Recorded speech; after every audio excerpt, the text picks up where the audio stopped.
Here we go. Okay, so what's the issue with Rosh Chodesh, the head of the month, the beginning of the month? You may or may not know that in the Jewish calendar, some months have one day, Rosh Chodesh, which is the head of the month, the first day of the month.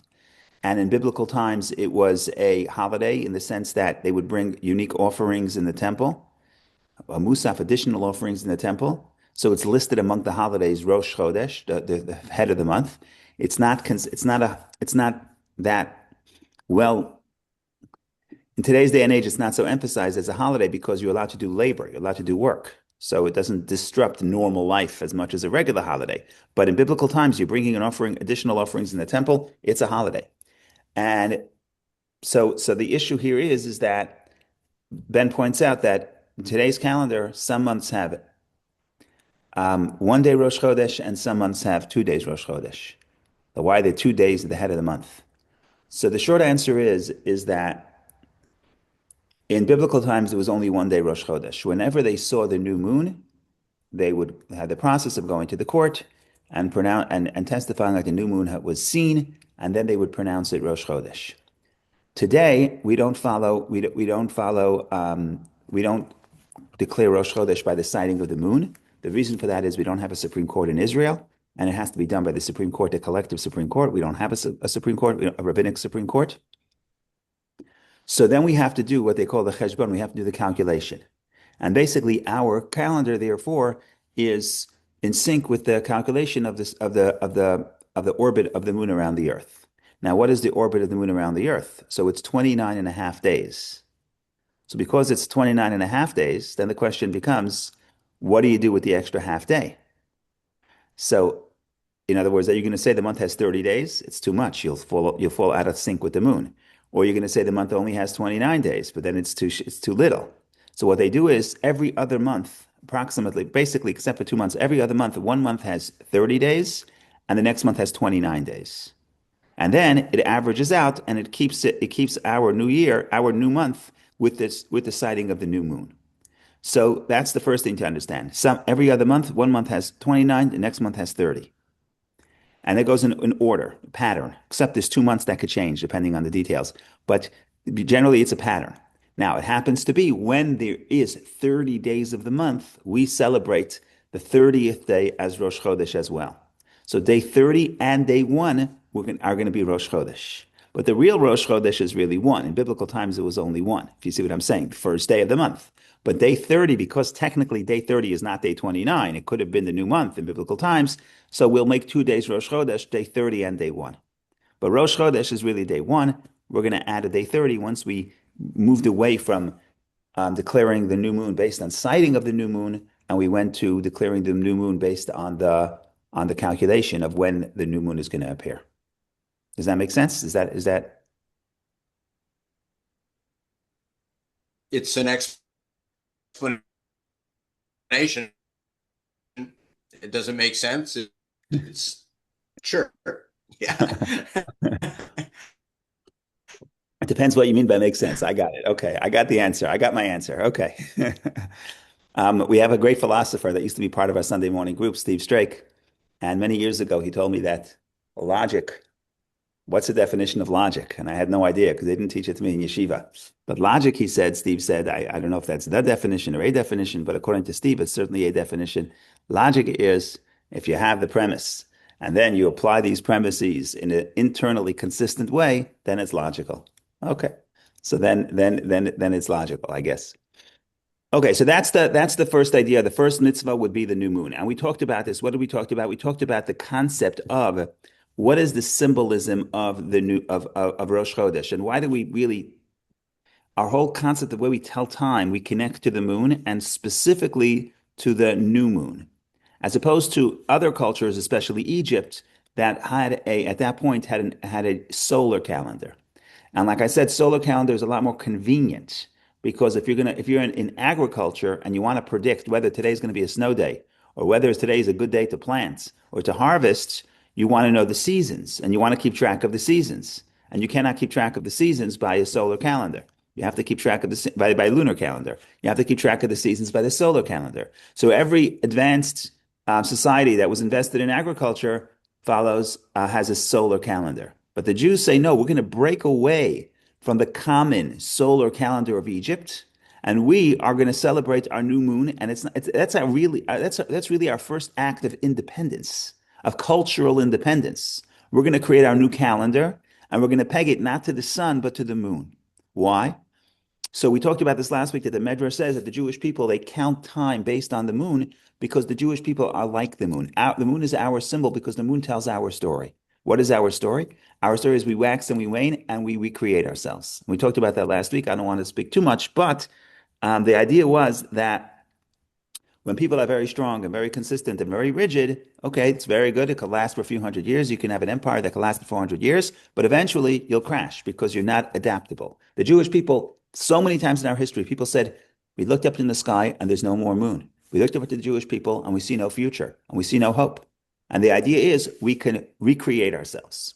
And that's the rebirth, and that's what the moon represents for us. And last week, said a beautiful idea that, with your permission, Neil, I'm going to invite you to tell it to everybody about the idea of being rigid or being flexible, and how, in a way, this is another point where ultimately, it's not in this week's parsha, but ultimately we actually do connect the sun and the moon because we also have a separate commandment that Passover has to be in the spring. Because again, what is spring? Spring is rebirth. Nature comes alive again. You look outside today, the trees are beautiful, but there's no greenery, there's no life. And then the spring is when nature comes back to life. And that's the symbol of rebirth and recreation and redemption. When nature is redeemed. So we want Passover to be in the month of the spring. But it's impossible to do that if you just have a lunar calendar. So the Jewish calendar has an element of both lunar and solar. And every 3 years, approximately, we add 8 extra months because the lunar calendar is 10 days short of the solar calendar. So approximately every 3 years, we add a month. And then our Passover is in the springtime. So we're actually connecting both of those qualities. We want rebirth, but we also want some of the sun. Go ahead, Neil. The floor is yours. I'm going to pass on that. Oh, well, so then text me what you told me, and I'll reset it. You said a Okay, so nice statement. I'm going to quote, and it's not my idea; it's somebody else's idea. It's from the people who do Re'ut. They said one of the secrets of the Jewish people and their longevity is our flexigidity. That was Flexibility. So we're flexible, but we also have the rigidity. We're also strong, and also we could commit. And that's a way of merging the sun and the moon, which is essentially what our calendar is doing.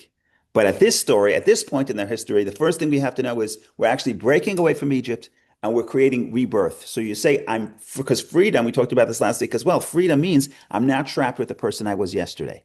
And that's a very important point because I think about today, I think, what can I do? What is my range? What's my agency? What can I do? And the way I evaluate what I can do is by saying, by my past experiences. I mean, I've been around for a few decades. I know what I tried to do. I know what I failed. I know what I'm good at. I know what I'm not good at. And I'm going to therefore operate within that confined space. But that's limiting. My biggest limitation is my own perception of self, of what the self can achieve. And the image of the moon is you have to look up and say, what are we celebrating and how are we telling time? The moon is constantly changing. And even when it's completely dark, it can actually recreate itself and be reborn. And reborn means you're cutting ties with the pattern of yesterday. And that's a point that was critical for the idea of redemption. And that's the first thing that the Jewish people do, that God commands the Jewish people to do, is to set up the calendar. So that's the first point that we said last week. But it's so beautiful, so I want to say it again. Go ahead, Vic. So I said it again. Go ahead, Vicky. Thank you, Rabbi. I think you said it in the past, but it's probably connected to the Kabbalistic idea that the world is being recreated every single moment. Yeah, yeah. So there's this idea that in truth, what is Egypt? Yeah, so the Hasidic writers, not so much Chabad, but the Hasidic writers, Sfat Emet and others, they talk about this all the time. They talk specifically on this verse that HaChodesh Hazeh Lachem, the whole idea of month that we mentioned this last week, the whole idea of month, the etymology of the word month, Chodesh, um, is renewal. There's another way of saying it, which is Yerach, which is the word Yareach, which is the word moon. Like in English, month, I think, is related to the word moon. But the biblical word, both are biblical. So there's a word that says moon, and then there's a word that says chodesh, which is renewal. And the idea is that the Jewish calendar is renewal, but the idea that ultimately what Judaism is teaching us is that the renewal happens every moment. Because, like Vicky said, the teaching of the Baal Shem Tov, based on the Medrash, that creation is not something that happened in the past. Rather, creation is continual. And if creation is continual, then God is invested in creation. And if God is invested in creation, then God could perform miracles. Because the Egyptian model is the laws of nature are set in motion, and you can't change them. And they don't change, and therefore you have to serve them. And that's the pagan model, to serve the powers of nature because they're all powerful. But if you could say, no, there's renewal here, and there's the notion of God constantly being invested, so then the unexpected is possible. So those points are very much related. I just want to say a side point, which may be interesting. In Hebrew, there is two words to say for month, as I mentioned. There's month, which is chodesh, and there's yerach, which is moon. It's interesting. I don't know when this started, but when you look at a ketubah, you use the word chodesh. When you have to write a ketubah, marriage contract, you use the word, you have to write the day, the month, the year. So you write chodesh. Now, in a bill of divorce, they write yerach, moon.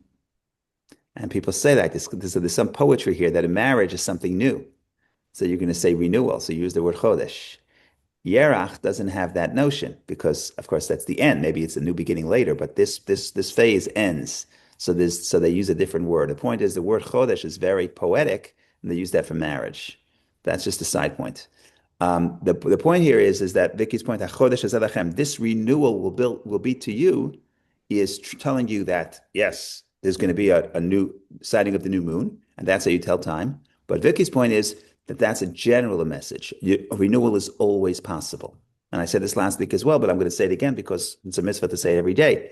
That every day there's a mitzvah to mention the Exodus because every day we're in a confinement. Mitzrayim, Egypt means straits, limited straits, and every day we have a figurative and spiritual exodus, which is go beyond the limitation we had yesterday. So maybe I was perfect for the person I could have been yesterday, but for today I can grow. Because if I couldn't grow, what's the point of living, right? So I have to go beyond that limitation. So in a way, the idea of renewal is constant, but the symbol is the way we tell time. And we're always looking up to the sky to see how we tell time. And that is a reminder of our perspective in life. Now, it's interesting, if you look back to the fourth day of creation, when we talk about the luminaries, and people think the luminaries were created on the fourth day, but that's not the accurate. The Torah says, Rashi explains that that's when things are set in motion. That's when things are set in orbit. But of course, the sun and the moon were existed before day 4, because otherwise there wouldn't be day 1, day 2, day 3. But that's another story. But either way, when the Torah tells us what is the point of, God says, let there be luminaries. I'm just reading the verse, Genesis chapter 1, verse 14. God said, let there be luminaries in the firmament of the heaven to separate between the day and the night. And they shall serve as signs and for festivals and for days and for years. So basically, and then it says also, and they shall serve as luminaries. What's the point of the sun and the moon? So the obvious point is luminaries, to give light, to give energy, to give growth. Yeah, that's the second verse. That's verse 15. Verse 14, the first thing he says, they should be signs. What does it mean, signs? To tell time, yes. But telling time is a very general thing. The way you think about time is what you think about message. There's messaging in here. In other words, there's a message in the symbolism of the sun and the moon. And that's why the first thing it says is signs. Le'otot, it should be a sign. And what's the sign? The sign is, at least for us, at least for the moon, the sign is the ability to renew. And that's why that's critical for the Exodus. That's critical for the for the message of the Exodus, which is not just God taking us out of Egypt, but taking us out of the inner Egypt, and the renewal is possible. Okay, everything I said now, I said in the past, if not last week, in the past years, because this is too beautiful. But let's think a little bit more about this. And this I also said, but you can't not say it, so I have to say it. Jewish people are very complicated people. And therefore, nothing could be simple. Maybe because life is not simple. But one place to see it, and every time, it is very strange, is that the Jewish people, as you know, if you're sitting here looking at me like I'm crazy because I'm telling you that Rosh Chodesh, well, I didn't say that this week, but I said it last week, that the month of Passover is the first month of the year. So in other words, the verse reads, this month shall be for you the beginning of the months. It shall be for you the first of the months of the year. So the month of Passover is the first month. And if you think about this in the Torah, the word Rosh Hashanah, by the way, New Year, does not appear in the Torah. It appears in the Bible, but not in the Torah. And in the Torah, what we call Rosh Hashanah, what we call New Year, is the first of the seventh month. Now, I'm not an expert in every other culture in the world, but I would guess, if I had to bet, I would guess that there isn't any culture that has their New Year in month number 7. It doesn't make any sense, right? But we have New Year for the years. Oh, that starts in Rosh Hashanah, September time. And then we have New Year for the months. Oh, that's Passover. How many years? So we have 2 New Years. We have counting months, and then we have counting years. And it's 2 separate cycles. And basically, you leave me confused. Why do I have 2 cycles? What is happening here? Why can't we just simple? Most cultures, the New Year is on 1/1, first day of the first month. We say, no. Rosh Hashanah. Well, it depends. Everything is complicated. The New Year for the years is day 1 of month 7. The New Year for the months, oh, that's day 1 of month 1 of Passover. I mean, this is just trying to complicate things for no good reason, right? That's what it seems like. So the question is, what's the messaging here behind here, and why do we have 2 ways of telling time? So there are different ways of thinking about this. Ultimately there are 2 things that we're going to celebrate, and we have to pay attention to and take to heart. I'll give the practical side, and then I'll give the spiritual side. But the practical side is that there's nature, and then there's miraculous.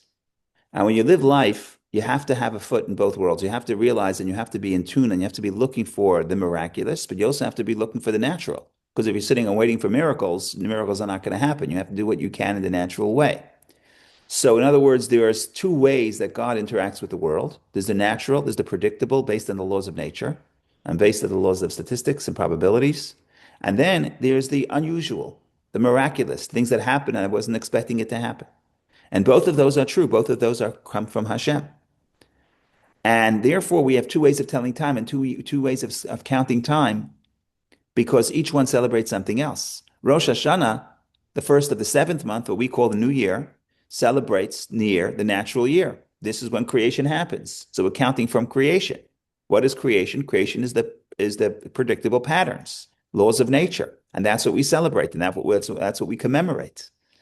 But the point is, if you're only looking at life from the perspective of the natural, then you're missing out on the miraculous. And we have to recognize that in life, miracles are possible.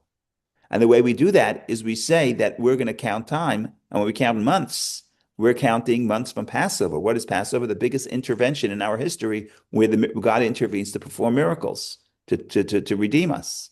So now when we count time, it's always in reference to both of those events. Even on Rosh Hashanah, we're going to say it's the first of the 7th month. 7th of what? 7th from the miraculous. So we're starting a new natural cycle, but we're aware of the miraculous.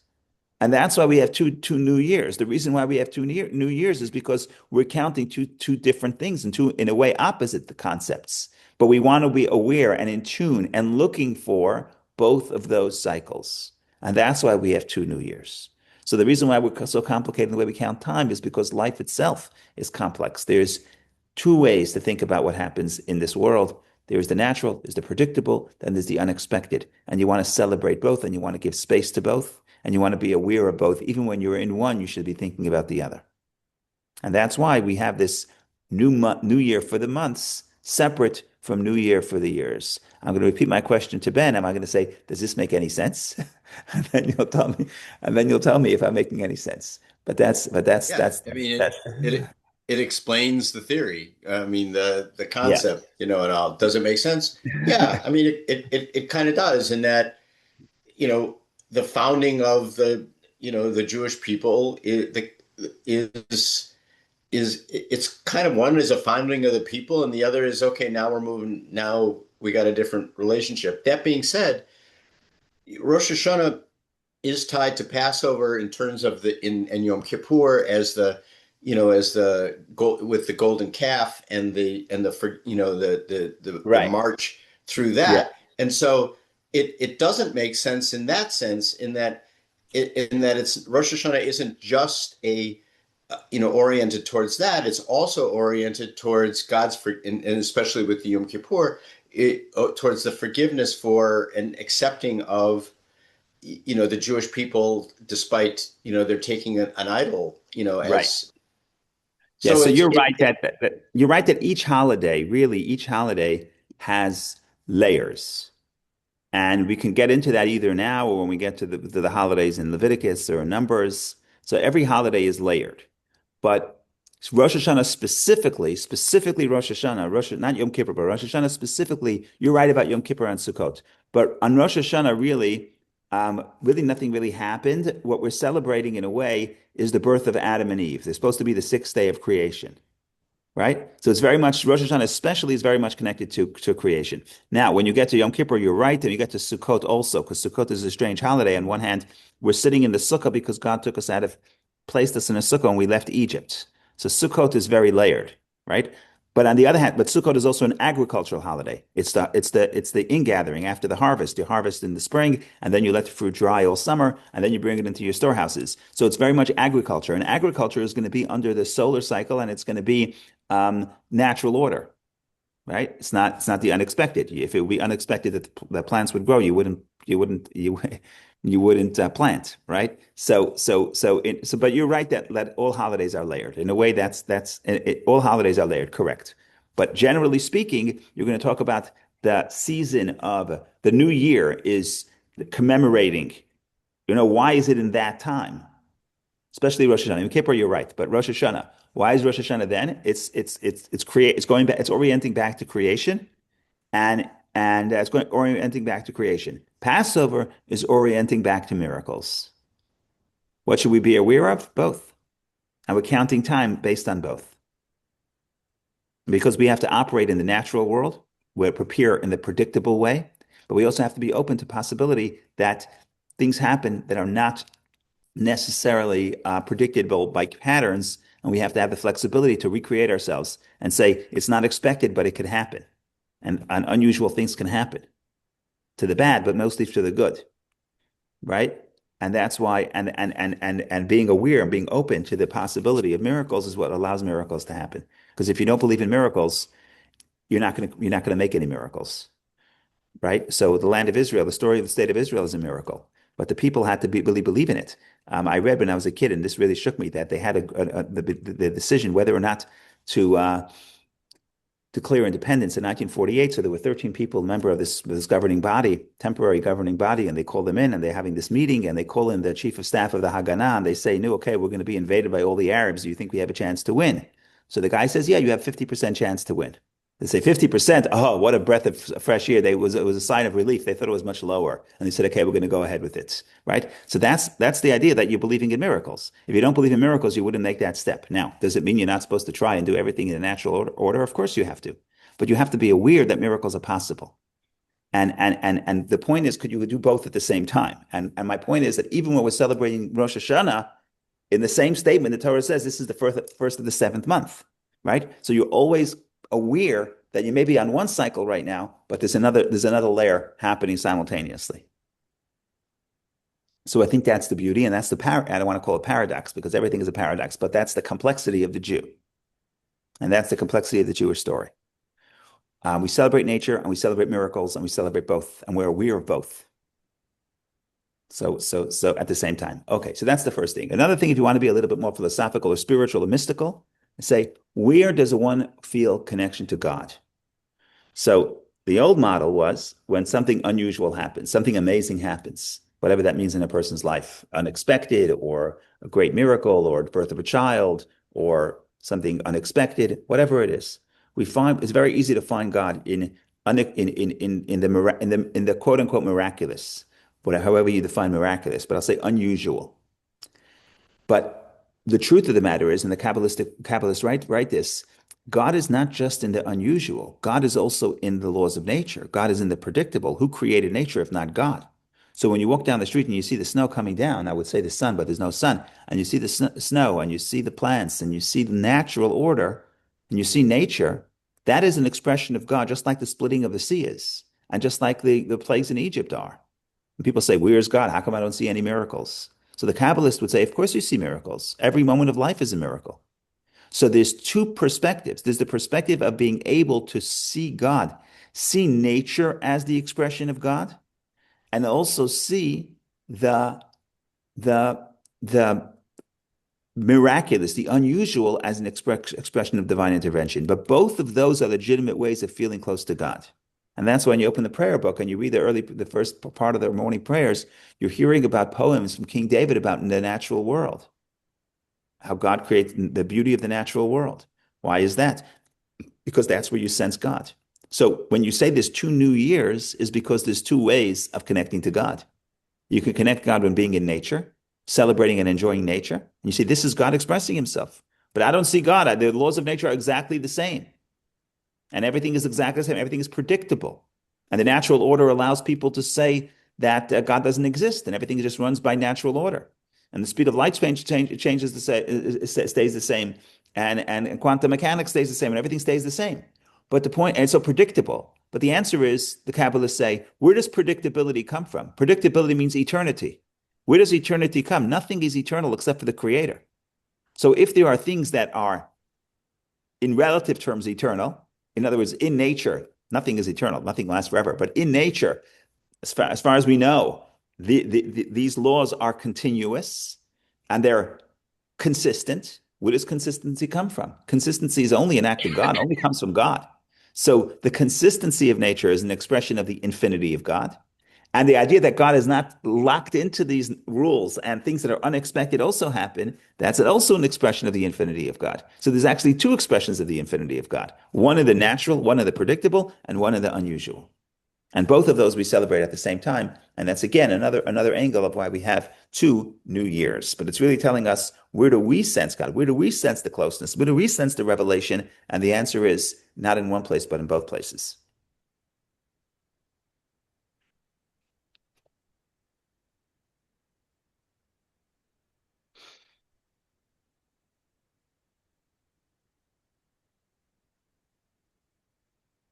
Now, another thing to think about is that, more on a practical term, what is the definition of slavery? And what is the definition of freedom? What does the slave have that the free person doesn't have? I'm sorry, what does the free person have that the slave doesn't have? The first thing the free person has is the idea, what you control is you control your time. And the slave doesn't control their time, and the free person controls the time. So the ability to be able to hold a calendar, and to hold a calendar that's different than your master, and your master says, I think the new month is this day. And we say, no, no, no, I decide the new month is something else, right? As a symbolism, the idea of time, the idea of being aware that you're not a slave of time, you master time. That is also freedom. Because, and this is something very deep to think about, but let's layer this. The first level is basically the slave doesn't control time. The free person controls time. So creating the calendar is basically making a statement and saying, I am deciding my time. I'm deciding my patterns of time. I'm in control of my time. And that's why, in a way, it's not a technicality. It's critical. It's critical to freedom because that's what freedom is. Freedom is the ability, but in a minute you'll see the obligation to take control of your time and how to think about time. And this leads us to the next point. The next point is the one thing that people are trapped by is time. You know, people can engineer their way out of all kinds of problems. If I'm not healthy, I can get a good doctor. If get better food, get better medicine. I don't like my view, I'll have to go somewhere else. I'm not going to name any names, but there was somebody that told me that they have to buy a second house. Why do they have to buy a second house? Because, and their house that they have, they only see the sunrise, but they don't have a good view for sunset. So they're going to go somewhere else, and they're also going to get a good view for sunset. That's amazing. So every morning you start here, then you end there, and then you drive back. But that's what the person wanted, and that's beautiful because the person wanted to be connected to nature, and the person is a very spiritual person, and they took the lesson that when you see nature, you're seeing the expression of God. So they wanted to see both sunrise and sunset. My point is, with a few dollars, you could engineer and solve many problems. But the one thing you can't solve and one thing you can control is time, the passage of time. You can't turn the clock back. And we're all slaves to time. We consider ourselves, we're trapped by time. There's nothing you can do. In fact, there's a Talmudic statement, a Midrashic statement that someone made a song out of. It's cute. It rhymes in Hebrew, but it's the absurdity. It points out the absurdity that a person is upset if they lose money, but they're not as upset if they lose time. And in Hebrew, they rhyme because damav is his money. Damim could be money, the biblical word for money. And damav is his days. Damav is his money, and yamav is his name, is his days. So you can play with that. So a person is upset when they lose their money. They're not upset when they lose their years, their days, their years. Money won't help. The years won't return. Right? So in other words, you spend all your time to get money, and then all the money in the world is not going to turn the clock back. Right? So in other words, there's nothing you can do about this. Time is the one thing that we do not control. And in a way, it could get depressing. I don't want to depress anybody here, but this is very depressing. I've known to depress people with this teaching. If you go back to the fourth day of creation, there's a lot of sadness in the fourth day of creation because there's an embedded sadness of the passage of time. When you get to my age, you'll start realizing this. You get nostalgic, but that's another story. What is the Torah telling you? That the first mitzvah is to make a calendar. But that's not the name of the mitzvah. The name of the mitzvah, the way it is in rabbinic writings, is sanctification of time. That's the mitzvah. Kiddush HaChodesh, sanctification of time. And in fact, when they would see the new moon and they would send two witnesses and they would go to Jerusalem and they would cite the new moon and they would go to the court, what would the court say? Sanctified, sanctified. And if the court didn't say those words, sanctified, sanctified, it's not a new moon. And if they said it too early and they forgot this, they couldn't get it in during the day, then the next day is Rosh Chodesh. Nothing happens until the court says sanctified, sanctified. And the name of the mitzvah is sanctification of time. And this is a very important point. Maybe we're not in control of the passage of time, but we are in control what we do with our time.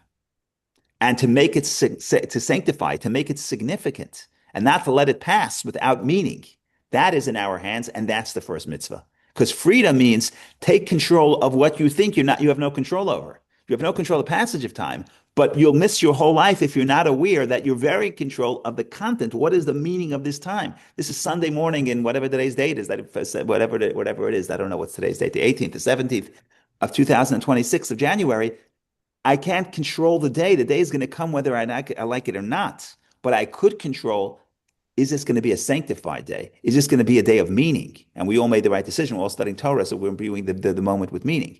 But the point is, our time. Are you in control of time? The simple answer is no. It's not up to you. It's coming and going. It's not asking you any questions. But on a deeper level, what the Torah is saying, the most important thing for your life is to realize you are in control of your time. And what type of moment this would be, what's the content of this day, that is up to you to sanctify. And your life is nothing other than the choices you make of whether or not every moment is going to be sanctified. And that's your life, and that's up to you, and that's in your hands. No one's doing this for you. It's in your hands. And again, freedom is responsibility. Freedom is not so easy. Freedom is responsibility, because now I have responsibility. When I had a master, my time wasn't up to me. Whatever my master told me to do. When I was in school, it wasn't up to me. Whatever the teacher said, you have to show up to school at 9 o'clock. You show up to school at 9 o'clock. Parents said, now is bedtime. Now is bedtime. So yes, your day was maybe a very productive day, but you were other people making those decisions. Now that I'm a free person, now it's my responsibility to make those decisions, but I have to know, the first thing you have to know, that your time is in your hands. Sanctify it. Think about a kid when he graduates and now he's no longer in school, doesn't have a first job yet. Now it's, for a lot of people, it's a big problem. How am I going to spend my time? Am I going to get out of bed? How am I going to fill my day? What am I going to do with my time? That's the essence of freedom. And it's the burden of freedom, but it's also the opportunity of freedom. And that's the first thing God has to say. Ladies and gentlemen, you're free people. Sanctify your time. I think this is very powerful. Go ahead, Ben, please. And yet, in the oneness of God, where time is in essence unified in terms of past, present, and future.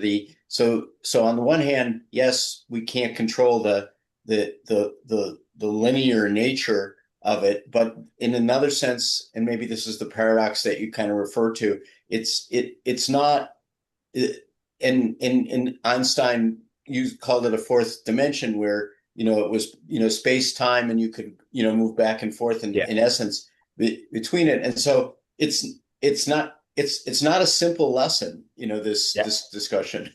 Yeah, and I want to add something to based on what you're saying is that in this moment, you could connect to something that transcends time. Spirituality transcends time. So, for example, let me give you an example. Let's say I have a child and I want to spend time with my child. So, I want to take my child to the store and I buy them an ice cream.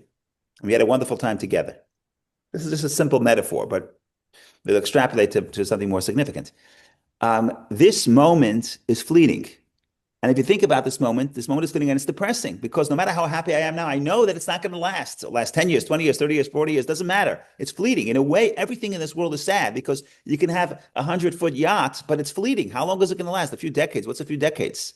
Right? So the point is, in a way, everything in this world, if you think about it from a certain angle, unfortunately, maybe the objective angle, it's all depressing. Life is sad because the passage of time is the only guarantee. So the ice cream is gone. But if you think about what about the spiritual connection created over the ice cream? That could be eternal. That could transcend time. That's not physical. That's spiritual. Spirituality transcends time. So the point is you took a moment that is fleeting and you did if it was just an ice cream, then it's fleeting, right? You have someone you love, you take them on a date, you eat steak. If the whole point is the date is the steak, then it's fleeting. But if the point is the connection that we create, and that connection is above time, and that connection is transcends time and is eternal. So we're connecting something that is inherently by sanctifying time, we're connecting something that is inherently under limits of time and space, and transcending and creating moments that transcend time and space. And ultimately, that's where the joy happens. Joy will never come from something that's under time and space, because everything on time and space is going to decay and is going to flee and is sad. So the joy is, can I create a moment that transcends time and space? And that's where joy comes from. Every joyous event is not pleasure. Pleasure could be from the physical, but joy is from the spiritual. And spiritual defies time and space because the ice cream is not here, and the moment is not here, and we're not on the same continent anymore. But the connection we made and the feelings we created, those could transcend time and space. So that's very important to think about. Go ahead, Vicky, please. Well, thank you, Rabbi. I think you partially answered my question as always, but my question was about the times before Exodus. So the slaves were not free in terms of time and space, right? Right. Where to go and when to go, right. Right. Sometimes in nowadays also, we are not only bound by time, by space. For example, if somebody is, God forbid, disabled, but at the same time can write a beautiful poetry. Right. So does it mean that it wasn't possible before Exodus for people to be, exercise their spiritual freedom? Correct. Yeah, space is also abound, but space is not as restrictive as time. In other words, if you have a few dollars, you can go anywhere. In other words, you just can't go anywhere at every moment, right? So ultimately, I can't be. In other words, there's nothing stopping me from going to Australia. Maybe something external, but in other words, theoretically, you can go anywhere. In other words, you can go anywhere. You just can't be everywhere at the same time. But that's a time question, right? That's a time question. But in other words, I couldn't move across space. I can go back to Australia and back to the United States. I can go to Israel and come back. Right? You couldn't move back and forth within the dimension of space. Now, within that, people are more free. If you have a private jet, you're freer. If you only have a horse and buggy, you're more confined. If, God forbid, you're handicapped, you're even more confined. So you have to get someone to move you. But these are details. The concept is possible to move throughout space and go back, go forth. That's wonderful. But time, you can't go between back. Time, nobody, with all the money in the world, you can't go back and forth between time. Right? If you're a billionaire, you get onto that. Today, everybody wants to take a shuttle to outer space. I don't know why, but it's a thing. So maybe one day I'll be a billionaire. That's what I want to do. So far, I don't want to do that. But everyone wants to go. So you can go. You can come up, come down, go to Mars, come back. These are things that are in the realm of possibility. But time, everybody's bound by time. Right. You can't engineer your way out of that. It was more about the time before Exodus. Was there any spiritual freedom? Although people were enslaved and they were bound by time and space, was there any spiritual freedom back then? There was available to some people, but it wasn't. But people didn't have the tools to think about it. right? The Exodus is spiritual. This Exodus is spiritual Exodus. Maharal talks about this. Maharal of Prague talks about this a lot. He says, how come we celebrate the Passover Seder? We celebrate freedom. But 1 second, after the freedom, after we were redeemed, weren't we exiled again? And were we oppressed? And when he was writing in Europe, in some places we were oppressed even more than in Egypt because they were killing us. So what's the point of celebrating freedom when we are oppressed and enslaved? And what he says is, now we have spiritual freedom. You could put a person in a concentration camp, they could still be spiritually free. But we got that message, we got that spiritual ability from the Exodus. Before the Exodus, we didn't have that psychological awareness or spiritual ability to do this. So what we got at the Exodus is eternal. Because yes, someone can now put us into prison, but someone cannot put our spirit can always be free, and that's in our hands. But that ability is we get from the Exodus and from the preparation to the Exodus, which is Exodus chapter 12, which is what we're reading today. But the point is, once we have that, that cannot be taken away, and that's why we're always free. And you can confine the body either in prison or in even a disability, right? God forbid, your person could have a disability and they're confined, but the spirit, it could still be free. So basically what you're saying is that pre-Exodus, we didn't have that ability, that spiritual, right. And that's probably the reason we stayed enslaved, and that's yes. and we need Hashem's help to Correct. 100%. So the big idea of the Exodus is not so much that God took us out of Egypt in the physical sense. It's much more that God took us out of Egypt in the spiritual sense and gave us the ability to be spiritually free. And our spirit is in our hands. We can always, no matter what you do to someone's body, they have the ability to be free, even in the concentration camp. The Rebbe spoke about this one year on his birthday, the 11th of Nisan. It was before Passover, so he was talking about spiritual freedom. And in those days, so he talked about being free in the concentration camp. And then he talks about somebody that has all the money in the world and is not free. And it's before my times, but in those days, before everybody was a billionaire, the famous billionaire was Howard Hughes. And Howard Hughes died from malnutrition. And he was a billionaire because he was paranoid that people are going to kill him. And ultimately, he didn't eat. And ultimately, he died from malnutrition. And it's an amazing, it's very sad, but it's crazy to think about that this guy had all the money in the world and died without food. So in other words, whether or not you're free or not free, and you can be in a camp, in a concentration camp, but your spirit is free. You still can help somebody else. You could still transcend yourself. So the point is, the spiritual freedom has nothing to do with external circumstances. It has to do with your soul, how much you're in touch with your soul. Go ahead, Dr. Tamron, please. Rabbi, what you've done for me this morning, and I don't know that you've done it for others, perhaps you have, is to really redefine freedom for me. And really, this is very, very profound because I was thinking of the concentration camps too before you brought it up. And I was thinking that many people in the concentration camps who are able to care about other people, who are able, which is transcending the self, who are able to think about God, who are able to think about aspects of meaning, were freer than many people who maybe live in our town and live a meaningless, depressed, empty, unfulfilling life where they don't see the possibility of God and where they don't see meaning. And so they can have everything. So that in a way, the exodus from Egypt, and this is what I never thought about until today, was not so much leaving slavery. And but so that what I'm thinking about is even slaves in the United States could be caring about one another, could be having God. So in a way, the slaves who are on a plantation could actually be freer than some people living in Greenwich at the moment, is what you're saying. Absolutely. There's a story from my daughter just read Natan Sharansky's book. I didn't read the book, but I remember the story. That he said that when he was in the gulag, he had a sense of humor and he would make jokes with the guards, and they weren't allowed to laugh because his jokes were against the Soviet Union, against the revolution. So if they laugh, then that they could be prosecuted. So he's making jokes. They're trying very hard not to laugh, and he told them, "Listen, I am more free than you. I could laugh. You can't laugh." Right? So you have the prisoner, and you have the prisoner. What's the word? You have the person, the guard, and the prisoner, and it looks like the guard is more free than the prisoner. Mm-hmm. But if you're talking about from the psychological level, the spirit level, the prisoner is more free than the guard. The guard is trapped in the system. The prisoner is free. He could make jokes. He could laugh. He could laugh at the Soviet Union. The guard cannot. He has to laugh, but has to force himself not to laugh. So who is free and who is not free is on the surface, it's who has more movement, who could move between. If you can get onto your private jet and you can go from point A to point B, then you're very free.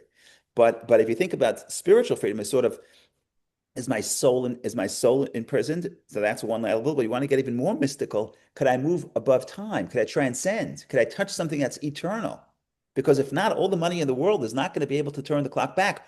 I have a moment of pleasure, but it's only a moment. The ice cream Rabbi, yeah. Rabbi, in Yeah. that sense, I've talked about, and people have ridiculed me, but I've felt this way for years, that as a psychiatrist, many of my patients are enslaved. And they are, because they're trapped in their inability to sort of achieve the kind of spiritual connection that you're talking about because of trauma that they have yet to sort of work through. So what you're really redefining for us is what is freedom? And freedom Yeah. is something which is metaphysical, not physical. Correct. And the greatest oppressor, the greatest Pharaoh, there are plenty of problems with the external Pharaoh. But between me and you, if I have to confess, it's Sunday morning, it's not the right religion, but if I had to confess on Sunday morning, I would say the biggest Pharaoh is the biggest oppressor is the internal oppressor. Yes. In other words, to instinct and to natural instincts and to the moments. And freedom is breaking free of the inner Pharaoh and saying, no, I want to do the transcendence. I want to do the transcendent. I want to do something that's going to be meaningful. I want to sanctify my time. And that's the first mitzvah. It's the first mitzvah for the whole year, but it's the first mitzvah that Rebbe also taught. It's the only mitzvah that covers all of time. Because when you think about making a calendar, it doesn't just mean sanctify the first day of the year. It means sanctify all of time. Because every day, 365 days or 354 days, every day is part of that calendar, right? Rabbi, So to the extent to which we take anything for granted, we're not sanctifying it. Right, right. No, I'm really saying, in a way, the fact that we're able, all of us today, I think Bob would agree with me, all of us, to the extent to which we feel enormous gratitude to you for having the seminar today, we're sanctifying this experience. 100%. And I'm grateful to you because without you, we wouldn't be able to discuss and appreciate and internalize these ideas. So we need each other. That's what I said in 20, I said that 56 minutes ago. I still believe it. Mhm.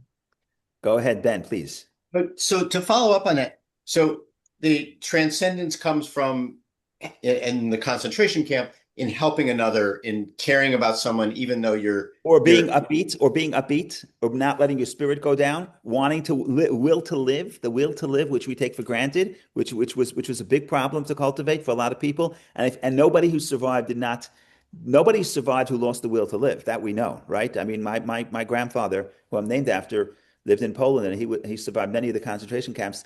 These people were under Nazi occupation for 5 years. Nobody survived without the will to live, and cultivating the will to live is an act of defiance, and it's freedom. Right, which is where my question goes, because it's like, okay, so you have the will to live, but the will to live can end up in a, in nowhere zone. It can be nihilistic. It can be,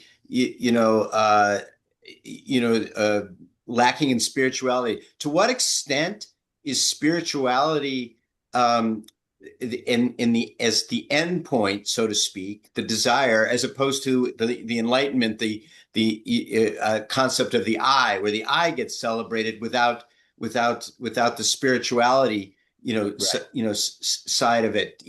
To what extent do those two have to come together? That wasn't well-formed question, but I think you probably can get the drift. Ben, in a sense, what Ben, I hear you saying, Ben, is the I without the you is not spiritual. Right. Yeah. So I mean, I'm just trying to formulate exactly my thoughts here, but I don't know if it's exactly saying addressing your question directly, but overlapping. The point, what I'm trying to think about it is that spirituality is when I'm part of something greater than self. It's not the annihilation of self. It's that I am part of something greater than self. And that ultimately, that's what the transcendence is. And the point is not to escape the self. The point is, I want to live. It's not, the I is not, the ego, the I is not negative, right? It's not that we're fighting the self. Life and celebration of self is beautiful, but it has to be part of something greater. I'm here as part of something greater. So I exist as part of something greater. I'm here in service or as part of serving God and serving other people and making the world a better place. But it's not the annihilation of self. If I separate myself from the source and I'm completely the independent and on my own person, and that's what really essentially from enlightenment, the modern world is all about putting the person as an individual in the center, then in a way that's not spirituality. That's ultimately going serving the self. So, but the spiritual side of Judaism is not the annihilation of self, it's the transcendence of self. In other words, to elevate the self, not the I guess annihilation of self. I'm thinking about something like, let's say, the hippie communes might Yeah. be a thing where people, or communism in general, Right. even on a much larger level, Yeah. where you're not annihilating the self. You're part of, of this community, but yet in the end, there seems to be something fundamentally different between that Right. and being part of a spiritual, Okay, so I hear you what you're know, saying. You're saying is every movement the same, right? Is every transcend? If I'm part of something greater, does it matter what the content of that movement is, right? yes. Okay, so this is very interesting. I think that yes, I think this is an objective truth. And the more you connect to the objective truth, the more free you are and the more transcendent you are. If we all decide to connect and transcend ourselves, but now we're going to be devoted to something that's meaningless, whatever that thing, a sports team, right? Now I'm part of, now I'm following, I'm a Knicks fan, and that's my meaning in life. It's very nice because you're connecting to other people. But the question is that like connecting, doing something, being part of a spiritual connection to God. So what I would say is, of course, what I'm connecting to matters, yes. But what I'm saying something else. Why does the person want to be part of the hippie commune? Why does the person want to be part of communism, assuming he's not the corrupt people in top? Why does a person want to become part of a sports field or a political movement? Because the soul yearns to be part of something greater than self. And maybe when I go to a cult and I, God forbid, and I become part of something that's greater than self, but that theme is corrupted, but it's still the yearning of my soul. Why do I need this? Because my soul thirsts for being for a spiritual experience. Now it's a misguided spiritual experience, but why do I want it? Why is why is it that even people who say, "Well, I'm just into the self, and I'm a modern person, and I'm just serving the self," but everybody's part of a movement. Everybody's part of either an environmental movement or a political movement or a political figure. Everybody has to be part of something itself. It's a deep human need. And the reason why it's a deep human need is because the soul is searching for spirituality and transcendence. And that's a beautiful thing. And the person going to the sports team is not just because he doesn't have what to do on Monday afternoon or Monday morning or Sunday afternoon. It's because they want to be part of something greater than self. And that yearning is a spiritual yearning. The question is, would that fully satiate their soul? And the answer is no. That's to one level, yes. To one level, you're transcending, connecting to other people. In that sense, that's a spiritual moment. But ultimately, it's the beginning of the journey that hopefully leads you to the objective truth. And the objective truth is the transcendence of God, the true eternal existence. But my point is that we respect anybody part of a movement because that is a spiritual exercise. Because that's an expression of the soul yearning, even if it's actually a negative, even if it's for a negative cause. Well, you could say that the guard, a non-corrupt guard who believed in the cause, whether it be Nazis or communism or or whatever it Or was, ice. that they believed in something greater than self. If And they believed in the cause, if they're true believers in the cause, and they're coming to work for the comrades, yeah, then that's a spiritual experience. That's not glorified. Let's not say it's good, but there's something in the soul that wants to be part of something that is greater than self. There's a great appeal. There's an right. appeal to that. There's a powerful appeal in the human spirit. How come? Didn't we convince ourselves that we all want to serve the self? We did, but that's not what the human soul is all about. The human soul wants transcendence, and it gets it by connecting to others, and ultimately by connecting to others in a spiritual way and in a holy way, in a positive way. But my point is that the yearning is always there, and therefore, no matter what the content of the group is, the reason why people are there is because they're spiritual seekers. Right. But my point is that any connection to something greater than self isn't necessarily a positive. It's not a And positive, but it's transcendent. In other words, it could be count. It could be destructive. It could be destructive. We're all going to come part of a cult and, God forbid, commit suicide. It could be destructive. But the point is, the part of me that's attracted to it is the spiritual part of self. That's what I'm saying. Right. Right. But yes, everything could be corrupted. Religion could be corrupted. Spirituality can be corrupted. Everything could be corrupted. So you have to be careful. And sometimes the more spiritual seeker you are, the more problems you get because you fall into manipulation. It's very easy to manipulate somebody who wants to be part of something greater than self, right? Someone who's very concerned about making sure that taking care of self, harder to manipulate. Somebody says, I really want a relationship. I really want to forget about myself and be devoted. Oh, that's very easy to manipulate. So you have to be extra careful. But the point is, have they transcended time in the way that we've talked about here? in a way, yes. In a way, yes. They have a spiritual. In a way, yes. But there's a ladder, and again, they could transcend. The answer is whatever you have in the holiness, you also have in the unholiness, right? The concept that there's sort of a mirror, and there's an idea of becoming more spiritual in the positive, and there's more spiritual in the negative. And negative spirituality is more harmful than someone who's negative and non-spiritual, right? Because it's Rabbi, is one way of helping to resolve the question that Ben is saying is many people enter politics. They yearn to do something good. Then the question is, which is always a question, do they stay concerned with the public, or do they flip back to being only concerned with themselves? right. So there's a constant dialectic which is going on all the time in all of us. Someone becomes a cop because they want to protect the community, but then they become a cop because they're trying to assert power and authority over people. Right. So we're always having to look at ourselves, I think, to ask, is our yearning for the good, or is our yearning then turn out to be for ourselves or for evil? 100%. Even if I started out spiritual, I could. There's also materialistic side of self. So you always have to make sure that I'm making the right choices. I agree. But to Ben's point, I think that I think that there is a concept of transcendence in the negative, and that's actually more harmful. I'd rather the negative person not be transcendent, right? But ultimately, there is an act of he's going beyond the self, connecting to others, and there's a certain appeal to that. Ultimately, the true transcendence is connecting to something that is positive, because ultimately the positivity is the only thing that really lasts. Because the negativity ultimately is self-destructing. Ultimately, the negative, right? I want to be part of communism. Ultimately, if it's negative, it's going to self-destruct. It's going to implode. It may take a decade, may take 2 decades, but ultimately it's going to implode. You're connected to Judaism, you're connected to something, first of all, that's been around for 3,000 years, but more importantly, connected to God, and God is eternal. But I would say that, yes, if there's a certain appeal, a person sitting and connecting to someone else, even for a negative, it's spirituality doesn't mean positivity. There could be positive spirituality, there could be negative spirituality. And like I said, there's manipulation is a possibility. You have to be very careful about spirituality. But there's this very important appeal. And the most important thing is when you see someone's involved in a group and someone's involved in a cause, realize it's their soul. Realize it's their soul. And they're part of a political party, part of a sports team. That's what people want to connect to other people. That's what it is. And it's a spiritual yearning. Whether or not they fully are they reaching the full potential of transcendence? No, but it's the first step. It's the first step of getting out of my bed and not thinking about myself and connecting to somebody else.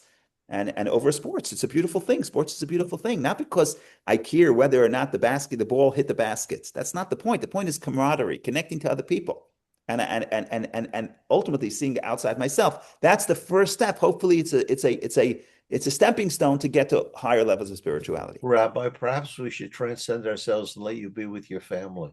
Yeah, but Vicky has the last word, because sorry for going over time. Usually I never do. Yeah, that was an amazing explanation. That was a fantastic explanation. Thank you. Thank you, Ben. Go ahead, Vicky. You got the last word. Thank you, Rabbi. I actually wanted to answer Ben's question earlier, but I think we collectively answered it, because I lived under communism, not by choice. And I also studied Torah by choice. And I can tell you that studying Torah is liberating. That's the only tool that we have available to combat the manipulation and confusion that we have in the world. So thank you so much for your teachings. Thank you, Vicky. Thank you. Thank you all. Hopefully we'll see each other next week in good health. Have a wonderful day. One other thing on your JLI, this is just a technical point. No one else really cares, I'm sure. But the brochure that went out yesterday had your email misspelled. Oh, I'm sorry. That's my mistake. No, it's not my. It said Rabbi fell. I think Oh, it missed the D, oh, which yeah. may if someone is trying to email you, that could cause a problem. There's a funny story about that, but someone writes to the rabbi and he says, I have a very big question. How come God cares about every detail? We do the mitzvah, every detail is important. And he says, obviously, this is a very hard question because I've been asking you this question for months and you never answered me. Every day I send you the same question, you never answered me. So the rabbi says, oh no, I never got your email because you missed the dot before .com. I missed the dots. So I never got your email. Oh, maybe that's the answer to your question. Every dot matters. All right. That's Okay. funny. Yeah. Thank you. Thank Be you. well. Be well. Take care. Thank you.